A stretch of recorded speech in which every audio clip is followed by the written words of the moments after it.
All right, are we And live, Alex? Alex, you're going to count down again? I think we're live. All right, are we Yep. live, Alex? Alex, We're you're going to live. count down again? Well, welcome back from intermission, Okay. everybody.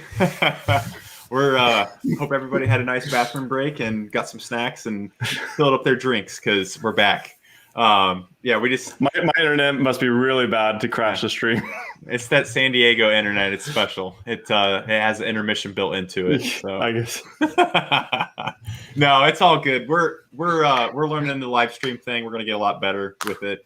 Ira is in the chat, says we're back, so appreciate that. So we haven't lost everybody, but we're good to go. So we were talking about 1861, 1867, and I was commenting on. I just appreciate your vision on what you wanted to take something that was old. It worked back then, but there's some time for updates, and you had a really nice vision on how to basically take these games that were so like niche market and try to open it up for people and let them experience something that maybe they were a little intimidated by just because of those 5 barriers that you mentioned before. And you knocked all barriers down. Price was the biggest one, stigma, aesthetics, the other two. Sorry, I forget what they are, but you got them. All good. So just getting that onto the table was amazing. And then you just take this idea and you, for some reason, decided to do 2 games instead of 1 at the same time. Why, dude? Why? That's a question I ask myself a lot.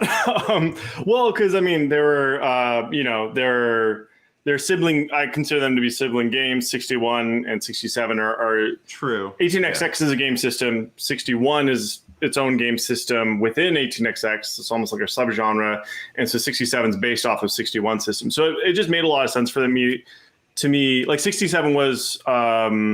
It was a standalone game, but it also like you could buy an expansion.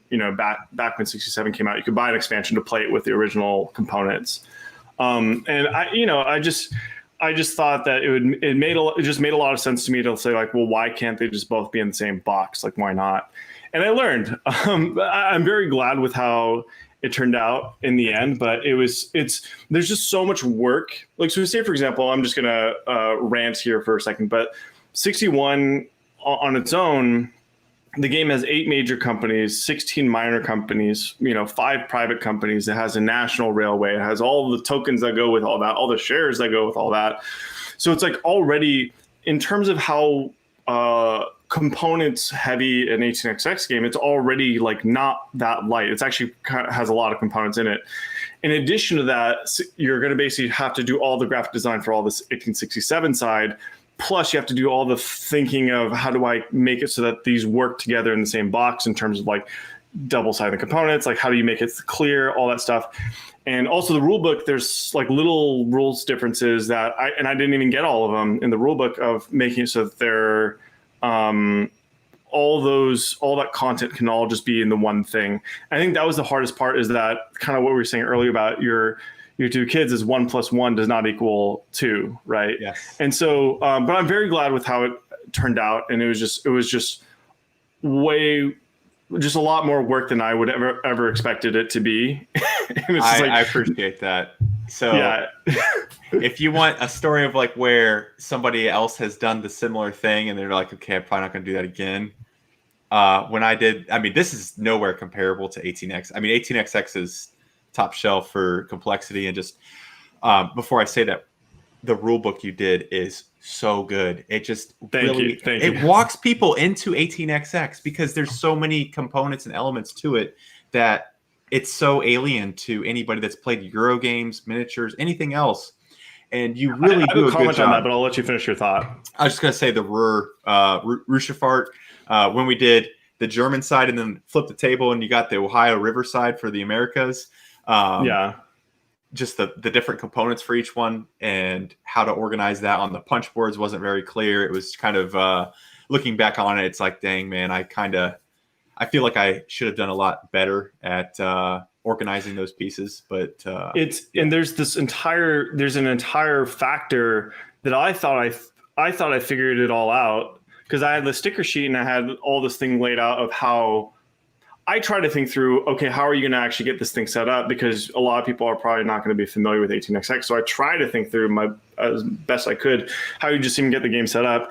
And I still like missed a bunch of things. And there's like a lot of confusions about how to sticker the tokens and stuff. So like looking back, I have so many ways that I think I would approach it differently, which is good. I mean, it's my first project, so I'm going to take that as learning. Lots of little things to consider that you don't realize until thousands of people are looking at your product. Yep. Yeah. That's an aspect that you can't predict that. Let's just leave it at that. So yeah. I do want to make one comment about some learning that I had, and it's kind of just a little quick note about the rules. One thing I realized about 18xx one thing I realized about learning 18xx is the interdependency of information. So just as a quick example, when you're operating a company, there's a standard operating procedure for a company. You lay track, you station, you run trains, you pay out or withhold dividends, and you buy trains. But just as a point here, like you run trains before you ever interact with purchasing a train in 18xx. And so if you look at some of these rule books, a lot of them are launching into these long definitions about what a route is, how do you run a train, what revenue is, and all this stuff before you've ever been introduced to the fact that trains even exist, right? I mean, it's a train game, so okay, presumably if you looked at the box, but if you came in with none of that understanding, you'd be like, what are these things? And so that's kind of one thing I'm doing for the Shikoku 1889 rule book is in 61, 67, I made a whole like extra book. I realized actually that's not as necessary as I thought. I basically in this next rule book, I just have a game overview section. And it's actually amazing how just like stating what these concepts are before you get like inundated with information and detail, how much better it is for that to stick for a new player. Anyways, I said I was going to be quick and I wasn't, so I apologize, but I just want to make that quick note. That aspect that you just said is something I noticed about you, where you kind of pick those things apart and you're able to just articulate that up front, make it very clear for the reader or for the person that you're talking to, and then you jump into the detailed information. That flow and transition is so key in these games because there's a lot of information in here, and really understanding the complexities that lie within. You're kind of giving them one step advantage here by giving them the deeper understanding of what's going on, whereas most of the time you don't get that. And yeah, it's apparent in what you're doing, and it's great. So keep doing that. I don't know about doing two games in one box though, but hopefully I continue on this pattern and I don't. Yeah. So, man, I was going to ask you something about before you mentioned 1889. It's like right there in my head. I don't remember what it was, but it'll come back to me. We'll see if we come back. I was talking about rules and game overview section or something like that. Yeah, I should have written it down. We'll see if it comes back later. Yeah, it was a what do you think about this situation? But oh man, it was such a good one. I'll get to it, but it'll come back. It'll come back. Well, maybe it's part 2 stream. Part 3 stream. So when you did 1861, 67, did you have any of the shipping issues at all that we're experiencing right now? Because I know we helped you out with the fulfillment in February. I don't think there was it was starting that. And you helped with distribution. Yeah. It was I paid. Well, I had a very good problem where I had enough product to fill up a 40-foot container and then some. Yeah. You did. Oh no, he's gone. It's just me. Nobody wants to see just me. You're back. Yeah, you're back. It was just me for a second. It's all good.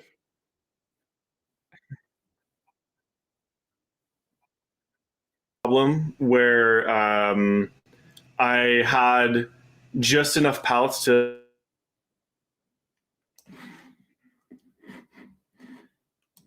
Alex, I think Josh is cutting out. All right, so I had some good questions I was going to ask Josh, and where you pop back in. I think your internet is. I don't know. It's back though. I think you're back. Are you back, Josh? did you disappeared for me this time? Was that Oh God. Yeah, I don't know. They're seeing us with our blemishes still. We're working it out. Yeah, this is all good. This is the testing stage, but we'll make it work. We're rolling with the punches. All I was going to say is that I paid, I think, quite a bit for my shipping container to the U.S. I think I ended up paying like $10,000. Yeah. To get it stateside. Okay. And that was, beginning. It was contracted December of last year. Yeah. So, but now, Clay, how much are these shipping containers going for? No, I just paid for pipeline. Now I'm maxing out container size as much as possible. Where we ship pipeline and Rorschach all together, and we just shoved everything in there, and that was $20,000. So here's a fun one. Just gee golly, fun time. We have two containers. It's great to be a board game publisher. Yeah, this is the fun part right now, is where when you're trying to ship stuff in time for holiday season, when everybody else in the freaking world is doing the same thing. We had 2 container quotes come back for $75,000 total for 2 containers. And I was just like, hold on a second. What? This is a joke, 40 right? footers? Yeah, full. I mean, we're only going to be doing 40 footers because yeah. It's 35, a little over 35 each. So it just was, we worked it down though. I mean, we're about $20,000 still each. But I mean, when you're talking that kind of price increase. But how does that even work? Are these all pre-ordered? Like, how do you even make money on those then? Yeah, so that's the thing, is like we're having to look at the cost of each game now, where you break it down. I mean, I don't know how you do profit margin and everything, but I take everything and I make it down to the unit, the individual game, and break it down by sales channel and see what the profit margin is on that sales channel for that one unit. And there's a certain threshold that I strive for, and we have to budget in shipping the shipping container, and usually we're putting I'll put like $6,000 or $7,000 for that, just as a ballpark. But now $6,000 or $7,000 is significantly less than what you're seeing right now. So $20,000 is. I mean, the crazy thing to me.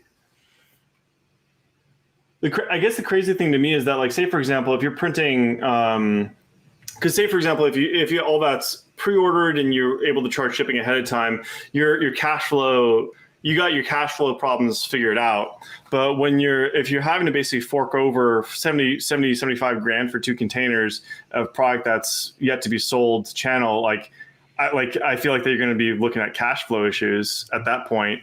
Because I basically shipped. I did a larger print run than what my Kickstarter went for. I think that's pretty standard. But then, you're going to take. I mean, I guess as long as you have, as long as you have enough cash flow or cash reserves or whatever to be able to weather the storm on like a $70,000 hit to shipping, maybe it's fine. But then ultimately, I just don't know. I don't know how you actually are making money on like retail or distro games. Yeah, because that's where you're. So for those watching, like when you sell to distribution, typically you're selling at 60% off that retail price to distribution. So a $60 game you're selling for $24. $50 game you're selling for $20, and so on. So it's just when you start looking at it individual unit size, and you've got this big massive shipping bill that's kind of adding extra $2 or $3 to your total cost for each game, that's really eating into your profit margin. And that's when you're going to, this is going to happen across the industry. You're going to see price increases absolutely happen. It's just a matter of when. We're all waiting for this storm to pass, where this bubble of $20,000, $30,000 container prices are going to pop and drop down, it's not going to go back down to that $5,000-$6,000 price point. We're probably going to be we're going to be at 10 to 12,000 is going to be the normal price point going forward. I mean, the steamship lines, the ones that are these are the ones that we're paying to transfer the goods from point A to point B. They've been sometimes they'll take a loss on shipping because it'll be cheap to ship to LA, and you're paying $4,000 to do this, and then the train, the truck, and everything, it adds up to be $7,000 when it's all said and done. But they're seeing that people are willing to pay $20,000 and $30,000. They're like, well, hot damn, let's keep this up, and let's see how high this thing will go before it really stops. I could see it making sense for not board games. Board games, that's real. So say, for example, I was just doing some back of the envelope. Like, let's just pretend, like, if I were to look at Irish Gauge, right? Irish Gauge, I think you could probably fit about, 10 of those into a carton, or like 6 into a carton or something, and 28 cartons a pallet. Six a carton, 28 cartons a pallet, 40 pallets of container. No, so you're looking at like 7. We do 48 on a pallet. Oh, you do 48 cartons? Okay, so that's another lesson for like me. 61, 67 was this gigantic box. So like all the distribution of the actual shipping on each of the boxes was just like, it was off. Anyways, it was. You're gonna see these companies start reducing size of games if the shipping rates are gonna be the same, because like Frosthaven, man, I don't even want to know what that's gonna cost to ship. Like that's got to be a freaking nightmare right now, because they did not see this coming. And that's going to be, and the big thing for them is not just that it's a big box to ship like from a carrier or something. The big thing is that you're fitting probably like a quarter, like, so you're fitting a quarter of the games in a container that you could for Irish Gauge or exactly. Yeah. So it's like, I think you also have to get to the breakpoints for an actual, like, say for example, if you have 6 games in a carton, 60 cartons in a pallet, 40 pallets in a container. I don't know if those numbers are real, but I'm just throwing that out. That's 14,500 games. So in theory, like, okay, maybe you get a print run where you can have 14,000 games come in stateside. And that's probably why you're starting to basically just pack everything together. Because like maybe you have a 5 or 10K print run of this game and that game. So you're basically just trying to shove them all in a container. But yeah, I don't know. Unless you're able to get the numbers in a single container to get it over here, that 20, 30 grand price, that's a big deal for each of the games. And I think that I feel like for distro, that's like already kills whatever margins that you want on those games. It eats a lot of it. Yeah. And you're going to start seeing people, well, you're not raising prices, because I visited our freight forwarder in Chicago a couple weeks ago, and they brought up a really interesting point that people that aren't going to be raising prices, consumers are going to be asking, well, how much money were you really making on these games if you're not going to raise prices? Because we know the shipping issue is big time bad. Are you really screwing us hard on these prices? Because I mean, this is a different industry, but because they're importing anything and everything. But it's a good point to say, like, the extra $15,000 that you're now just washed away of profit because of you're paying that in the shipping, you're going to see $5 to $10 price increases across the board, I think, in the board game industry. I mean, that's where I'm at. Like, I think 5 is going to be like the normal, like, okay, everything that was $50, 55 is going to be the nice bump up, just to cover that extra when you're breaking it down to the per unit. That's where the math really lines up. And I think that, like, looking at board games, board games aren't cheap, but the real way to actually, you have to get real significant volume for board games to even like make sense as a business. I'll go on Amazon and like I'll order like a bottle opener. It's like $20, and it's like, think about how easily they can produce that and how little headache it is to ship that. And a board game is this giant unwieldy thing with all these components. Like, I'll see somebody buy a poster for like $40, and it's like, okay,